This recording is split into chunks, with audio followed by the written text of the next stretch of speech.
Ask مفتی طارق مسعود۔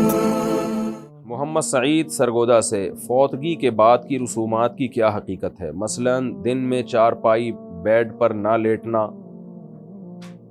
اٹھنا یا بیٹھنا، زمین پر بیٹھنا، اور فروٹ، حلوہ یا دودھ پر دعا پڑھ کر بچوں کو دینا، یہ سب ناجائز رسومات ہیں۔ بھائی میرا پورا ایک بیان ہے، قریب ایک کلپ آ جائے گا کہ مرنے کے بعد کیا کیا جائے، جس گھر میں میت ہو جائے تو کیا کیا جائے، تو وہ پورا کلپ نبیل بھائی ہے نا ایسا کلپ، تو وہ کلپ چلا دیے گا تو وہ دیکھ لیے گا۔ باقی یہ جو آپ نے جو باتیں پوچھی ہیں سب غلط ہیں۔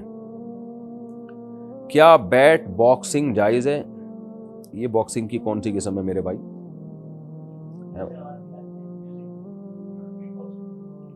بیٹ باکسنگ، اچھا، میوزک کی منہ سے آواز نکالتے ہیں۔ اب وہ آواز میں نے کبھی سنی نہیں ہے، تو میوزک ہے یا نہیں ہے اس کا مجھے پتہ نہیں ہے۔ اچھے کام کرو یار، باکسنگ ویسے ہی کر لو، منہ سے آواز نکالنے کی کیا ضرورت ہے؟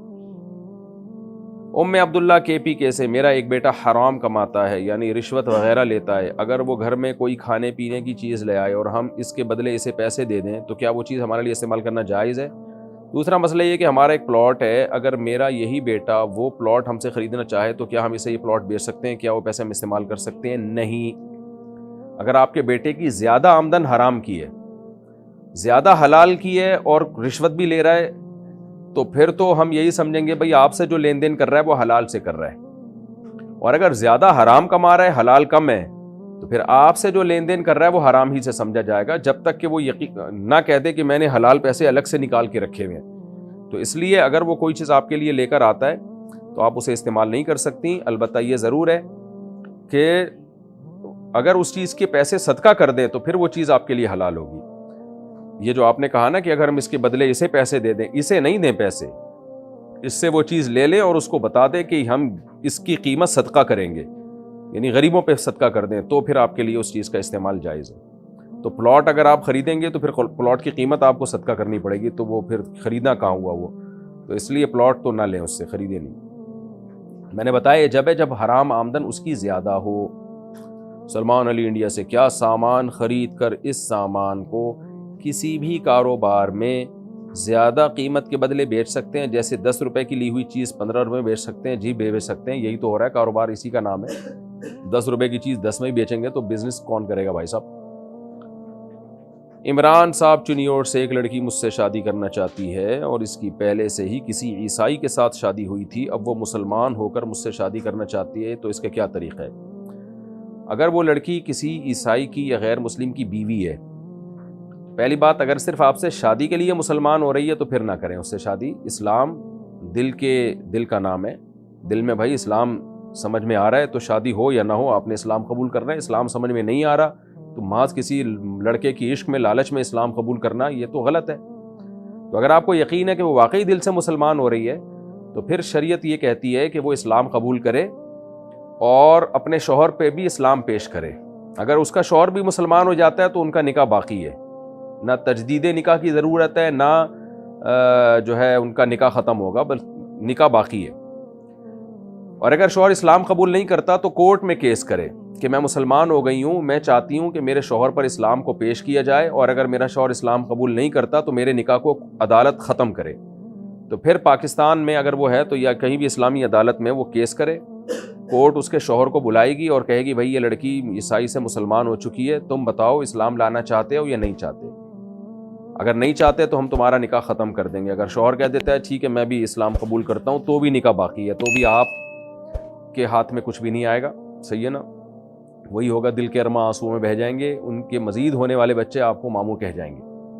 تو کیونکہ وہ اگر اسلام لے آتا ہے تو بس ٹھیک ہے، کیونکہ شوہر کا حق پہلے ہے، لیکن اگر وہ اسلام نہیں لے کر آتا تو پھر کورٹ اس بیس پہ نکاح کو ختم کرے گی کہ شوہر نے اسلام کو مسترد کر دیا ہے، اور ظاہر ہے مسلمان لڑکی کا نکاح عیسائی مرد سے نہیں قائم رہ سکتا، تو پھر کورٹ اس نکاح کو ختم کرے گی۔ پھر جب کورٹ اس نکاح کو ختم کرے گی، فسخ کرے گی، تو پھر اس کے بعد وہ خاتون 3 مینسز عدت گزاریں گی، اس کے بعد وہ جہاں چاہے نکاح کریں، آپ سے کریں یا کہیں اور کریں، وہ ان کی مرضی ہے۔ اگر کوئی غیر مسلم بیت الخلاء سے آنے کے بعد ہاتھ نہ دھوئے اور انہی ہاتھوں سے میرے ڈاکومنٹ چیک کرے تو کیا میرے وہ ڈاکومنٹ ناپاک ہو جائیں گے؟ بھائی صاحب، بھائی غیر مسلم آپ کیوں اس کو اتنا گھور گھور کے دیکھ رہے ہو کہ بیت الخلاء سے آنے کے بعد کیا کر رہا ہے؟ ضروری تو نہیں ہے کہ ہاتھ اس نے گندگی پہ لگائے بھی ہوں. تو اکثر غیر مسلم لوگ ٹیشو پیپر استعمال کرتے ہیں, تو ٹیشو پیپر وہ کوشش یہی کرتے ہیں کہ احتیاط سے استعمال ہو, ہاتھ پہ گندگی نہ لگے. تو اس لیے شریعت نے ہمیں بہت زیادہ باریکیوں میں جانے کا حکم نہیں دیا. جب تک ہم ظاہری طور پر دیکھ نہ لیں واضح طور پر کہ اس کے ہاتھ میں گندگی ہے, تو ہم یہی سمجھیں گے کہ اس کے ہاتھ پاک ہیں. تو لہذا کوئی غیر مسلم آتا ہے تو وہ ڈاکومنٹ چیک کرتا ہے تو آپ اس کو پاک ہی سمجھیں. ڈاکومنٹ ناپاک ہو بھی گئے تو کیا بگاڑ لو گے, ان کو جلاؤ گے کہ اب واشنگ مشین میں دھو گے, تو اس لیے اپنے آپ کو کیوں اتنی مصیبت میں ڈال رہے ہو میرے بھائی. ہاں اگر وہ انہی ہاتھوں سے کھانا کھلانے لگتا ہے نوالا بنا بنا کے, تو انسان کو تھوڑی کراہت آتی ہے, تو پھر اس کو بولیں بھائی ہاتھ دھو کے آ جاؤ صابن سے میری تسلی کے لیے. تو لیکن جب تک ہمیں کسی کے ناپاک ہونے کا یقین نہ ہو تو شریعت نے ہمیں حکم یہی دیا ہے کہ ہم اس کو پاک ہی سمجھیں گے. علی خان انڈیا سے صلو علی الحبیب بولنا غلط کیوں ہے؟ کس نے بولا کہ غلط ہے بھائی؟ صلو علی الحبیب کا مطلب نبی صلی اللہ علیہ وسلم جو اللہ کے حبیب ہیں, اللہ کے محبوب ہیں, ان پر درود بھیجو. تو غلط کیوں ہے یہ, کس نے بولا؟ عبداللہ ابن عبد الرشید کہتے ہیں دبئی سے لڑکی ایک انٹرنیشنل دینی ادارے سے پڑھی ہوئی ہے, پردے میں بہت سختی کرتی ہے جس کی وجہ سے رشتے نہیں آتے اور لڑکی کی عمر نکل رہی ہے. کیا اتنے سخت پردے کی شریعت میں کوئی حیثیت ہے؟ پردہ جتنا بھی سخت ہو شریعت نے اس کی حوصلہ افزائی ہی کی ہے, حوصلہ شکنی نہیں کی ہے. اگر وہ خود سے کر رہی ہے تو ہاں ایک واجب درجہ ہے پردے کا. واجب درجہ یہ ہے کہ بھائی جوان لڑکی اپنا چہرہ بھی چھپائے, اپنے ہاتھ اور پاؤں بھی چھپائے. اور ایک گنجائش والا درجہ ہے کہ بھائی یہ نہیں ہو پا رہا, اس میں مشکلات آ رہی ہیں, تو ہاتھ پاؤں کھول لے لیکن چہرے کا پردہ کرے.